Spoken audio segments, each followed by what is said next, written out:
majority of the people, you respect the vote of the people. Which is hindi ginagawa ng ating presidente ngayon na kung tutuusin, mas mataas pa nga ang boto ni Inday Sara kaysa kay President Marcos, di ba? Pangalawa, bakit napakaswerte ni VP Leni Robredo bilang Vice President? Because yung siniserbisyuhan niyang presidente maalam, may political will, at talagang nagtrabaho na hindi na niya kailangang magtrabaho pa para lamang makita na may achievement ang administrasyon. Because Leni Robredo was always part of the administration. Hindi siya iniiba ni Tatay Digong. In fact, binigyan pa siya ng maraming isisegue ko lang kasi naalala ko tuloy, di ba? Binigyan siya ng trabaho ni ni Tatay Digong. Parang sa housing. Oo, di ba? Matindi yun. Housing Ang dami czar. nagpapakamatay doon. Oo, housing czar. Pero tingnan mo naman, ngayon nagsasabi siya na ngayon lang daw merong maraming housing project ever sa kay Pangulong Marcos. Kung tutusin, mas maraming housing projects na natapos si Tatay Password Digong. ako maraming housing projects, pero ang daming homeless. Oo. Pero hindi yun totoo kasi 6 million dapat yung target nila. Pero yun na nga yung sinasabi ko na napakaswerte ni VP Leni because PRRD never wanted her to be impeached or even first base pa lang na siya sa House of Representatives dahil ang sabi talaga ni Tatay Digong noon, respetuhin ang boto ng taong bayan. It should not be na dahil lamang meron kang ayaw sa isang no to impeachment kasi si President Duterte dahil ang bawat isa na pinagkatiwalaan ng boto ng taong bayan ay dapat magkaroon ng pagkakataon na ipakita yung kanyang serbisyo. And alam naman natin, kasama alam mo si kung Marcos. bakit the difference ang rayo. Why? First of all, the former president is a lawyer and at the same time, ang authority kay presidente ay sinamahan niya at tinutukan niya ng respeto para sa serbisyo sa mamamayang Pilipino. Na wala sa kanya yung hindi niya tinignan ang kanyang autoridad para mamayani o mamayagpag na ako yung pinakamataas, bagkos nung nakuha niya yung pinakamataas na posisyon dito sa ating bansa, mas sobrang bumaba siya sa tao. In fact, ultimo ako, I am the former executive director of the National Parks and most of the time, lahat po ng mga national activities dyan po ginagawa sa grandstand. Pero pag may hindi napapagbigyan because hindi po sila sumusunod sa tamang proseso at mga protocols, sinusumbong ako doon. Anong sinabi ni Presidente? Kahit kami, nag-a-apply kami ng permit dyan. So, kahit siya'y presidente, they follow po yung tamang proseso. Because that is part of leadership sa kahit na anong leader. Diba? You cannot lead if you don't know how to follow. So, to be a good leader, you need to be a very, very good follower. So, moving forward, Aska, may mga callers ka from PDP Davao.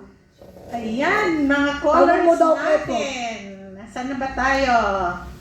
Ka-PDP natin from Davao, Prof. Kung mag-walk out ang kakampi, dayaan ba yun? Tapos, isa pang katanungan from PDP Youth, paano palitan ang 2/3 rule kung gusto namin? May nagtanong pa rin na paano daw palitan ang 2/3 rule kung gusto namin? At ang isa pa, kung mag-walk out ang kakampi, dayaan ba yun? Makonsider mo bang dayaan ang pag-walk out? Well, on the second question muna siguro unahin pa lang yung kung mababago ba natin yung 2/3. The only way by which we could change is if we could change the constitution. Yun lamang po ang paraan. other than that, there is really no way by which we could change what the Constitution. Kaya nga po ang Constitution natin, tinatawag po nating hard or inflexible. Kasi hindi po talaga siya mahirap baguhin. It will really take a lot of effort, a lot of painstaking mechanisms to really make it possible na mabago natin siya.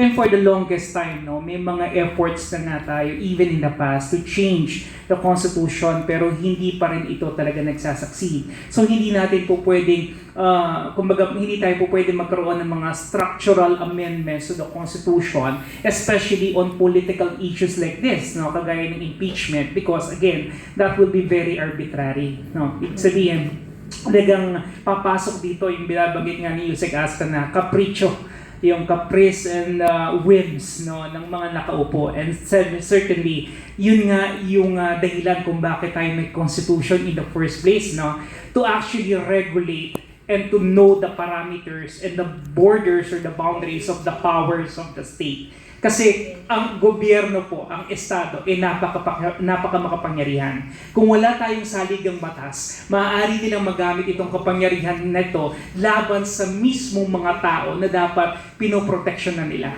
And certainly, this is not something that we would allow. And ito yung mahalaga po na kailangan nating maintindihan. Hindi po natin ito basta-basta mababago. Kaya nga po, ito po inilalabi nila, no?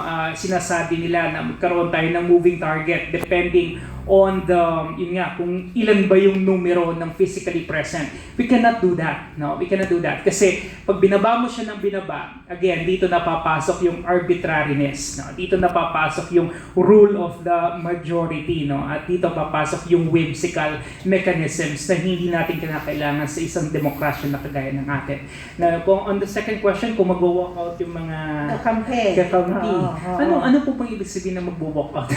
Siguro inaano nila yung kagaya nung kay Erap na panahon na nag-walk out. Paano kung ngayon merong mag-walk out? Siguro hindi lang kakampi. Let's say may mag-walk out from the side ng defense at saka ng prosecution panel. Anong pananaw mo nito? Ma-consider ba ito as dayaan kung merong mag-walk out? Iba po kasi yung konteksto na nangyari nung panahon ni Erap. Unang-una siya po yung Pangulo nung panahon na yon. And I tell you this, no, po pwede kasing wala tayong Vice President pero hindi tayo pwedeng mawala ng Pangulo during that time. No? Kaya nga lagi kong sinasabi, why are they really throwing a lot of things to the Vice President when in fact, realistically, she's just a spare tire. Diba? She's just a president in waiting. Inaantay niya kung kailan mawawala yung ating Pangulo, ma-invalido siya, magre-resign siya, pero malakas naman po ang ating Pangulo, no? So wala silang dapat ikatakot dito, technically speaking. Pero bakit po nila masyadong tinitira yung ating Vice President? Precisely because she's the front runner and she's destined to win in 2028. Nothing more, nothing less, di ba? So kung sila po ay mag-walk out, again, it is a different context and different precedents from the time that we had in 2001.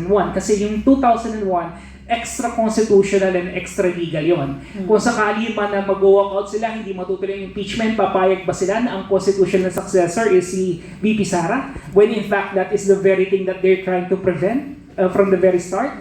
They will never allow that. No? So, nung panahon kasi ni Erap, okay lang, mawala siya kasi yung constitutional successor si GMA, di ba? And during that time, not many people thought that GMA will run again for another 6 years, no? So sa ibang ibang konteksto at ibang historical framing yung tinitingnan natin dito. And so I feel and I believe na maaaring hindi yun mangyari. So ang kinakailangan lang naman gawin nila ngayon, plain and simple. If they have the numbers, 16 is the magic count, then let's have it. No? Yun lang naman yun ganun kasimple. If you have the evidences to prove it, and if you could win senators to your side to meet that number of 16, then bring it on. It's just that simple.